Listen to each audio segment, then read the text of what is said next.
ẹ wá wo báwọn ọ̀dọ́ wa ṣe bísí ńgbà náà ẹ wo industry lóríṣiríṣi Nàìjíríà ìgbà mo rí kinní yìí ó yà mí lẹ́nu ẹ jẹ́ kí n ṣe wọn bá lànà ọ̀yà jẹ́ ká padà dé Nàìjíríà 1961 Lágelú 96.7 òǹrẹ́ o àmọ́ Nàìjíríà rí ńgbà náà o ẹ wo iléeṣẹ́ àṣìṣó yín ó kéde kí wọ́n wo iléeṣẹ́ tó wà ńgbà náà. Many thousands of pairs are turned out every month.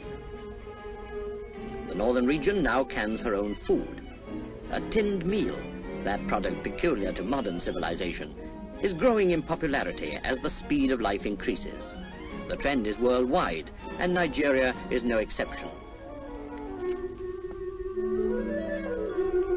In every branch of industry, more modern methods are being employed to keep pace with the times, and that goes for fizzy, non-alcoholic drinks. Mechanized industry is rapidly becoming more and more a part of modern Nigeria. New plants are springing up everywhere. Everything from peppermint sweets, made and wrapped by the latest machinery, to luxury articles like cosmetics are being turned out by northern factories in ever-growing quantities. But groundnuts remain the greatest single industry of the region, supplying both home and export markets. Big new crushing mills extract the oil.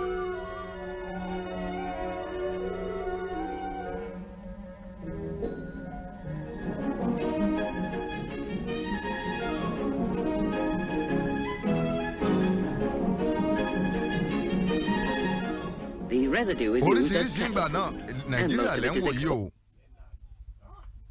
ẹ wo kòkó ẹ wo bá ṣe ń produce ó mà lágbára o ó lágbára o. lórílẹ̀-èdè Uganda ǹjẹ́ mọ̀ pé wọ́n fi ewé ọ̀gẹ̀dẹ̀ kíní àwọn ará ọ̀gẹ̀dẹ̀ ewé ọ̀gẹ̀dẹ̀ wọ́n fi ṣe many things ní Uganda. níbo ni a ti rí organisation yìí ń gbà náà kí ló túká ṣépo ló túká ni. sẹ́ẹ̀rí problem ta ni. ṣebí this is Nigeria then. gbogbo time ẹjọ ẹ sọ pé Nàìjíríà níbo ní Nàìjíríà gbọ́dọ̀ bá ń kà tá ń kà ó yẹ ká máa ṣàlàyé ẹ̀ dáadáa South West lẹ ń wò yìí o. bẹ́ẹ̀ ni. àwọn náà tí ò sí bẹ́ẹ̀ ni privilege sí àwọn nǹkan wọ̀nyí gbogbo nǹkan táwọn Awólọ́wọ̀ ṣe tí wọ́n kó wọlé under Oòduà nígbà yẹn ó sì ṣiṣẹ́ wọ 80s I could remember that. bẹ́ẹ̀ ni. ó ṣiṣẹ́ wọ 80s. Leland was started in 80s wire and cable. Ezide. Sonyo. We have a lot of them. Tezide miles. But nígbà tẹ́ bá ti mú ọmọ ìrandíran still rolling kankan. Nígbà tẹ́ bá ti mú ọmọ ìrandíran kó wá máa wá ṣe olórí wa tó débi tó ní àwọn òlérú eré nílùú tiwọn. Ẹ̀yin dẹ̀ ń jayé alákatá ń bí. Ọ̀nà bó ṣe máa collapse ẹ̀ ni. Torí ẹ̀ ló jẹ́ kán yọ history kò nínú system wa. Kó lè parẹ́. Wọ́n má bàa rí tọ̀ yẹn mọ́. ṣòye yìí sì tí ó bá yẹ pé àwọn ìsìn ìtàn jẹ́ tó wá ń gbé wọlé sódà kò ní sí ìtàn kankan tẹ́ máa wò pé kíní pé a ní nǹkan báyìí rí.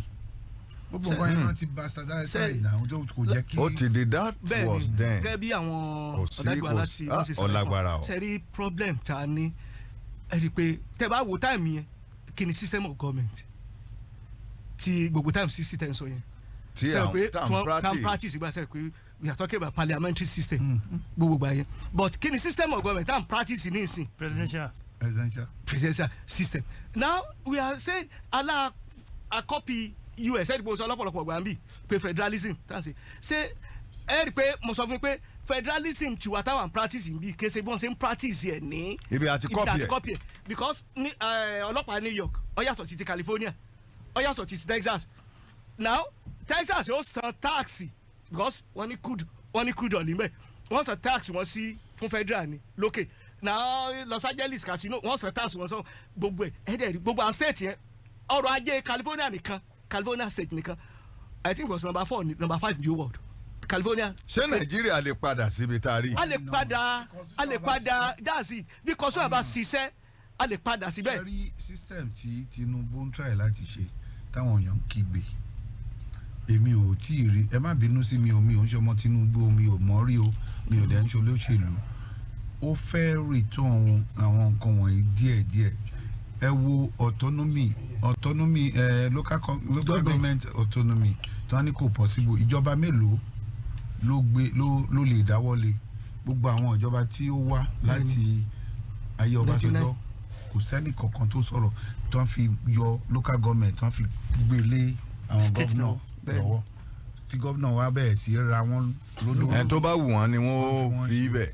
but now Tinubu try láti ẹ wo ọ̀nà tó gbàgbé owó wọlé tó gbàgbé jáde ó dẹ̀ yọ wọ́n ó dẹ̀ sọ fún local government chairman kankan tó bá kówó lọ fún governors ẹ tó bá ná nínàkúnà ìwọ ló ṣẹ̀wọ̀n kò sí immunity lórí tiẹ̀ o so gbogbo ọ̀nà tó bá fẹ́ fi gbà ó ṣe yẹn ó ṣe yọjú ẹ wo eléyìí tí wọ́n ṣẹ̀ sọ ń sìn bíìlì tí wọ́n ṣẹ̀ gbé wọlé tí Udumi sọ pé kò sí nǹkan tó jọ wọ́n ní ṣó ti ka nǹkan tó wà níbẹ̀ olóhùn ò ní láti kà ó nítorí kò favour north kí ni ò favour north Zamfara wọ́n ń wa gold ẹni Zamfara state lónìí kì í ṣe federal government gbẹgẹ federal wọn ní any amount láti accrue sí federal government purse Edo state àbí Rivers state wọ́n ń wa epo ẹni kan máa kówó gbogbo tí wọ́n bá pa kan máa kó lọ. tàwa lọdẹ Zamfara dẹ̀ ń gba gbogbo owó tax lórí àwọn kìnìún dẹ̀ ná lórí àwọn yìí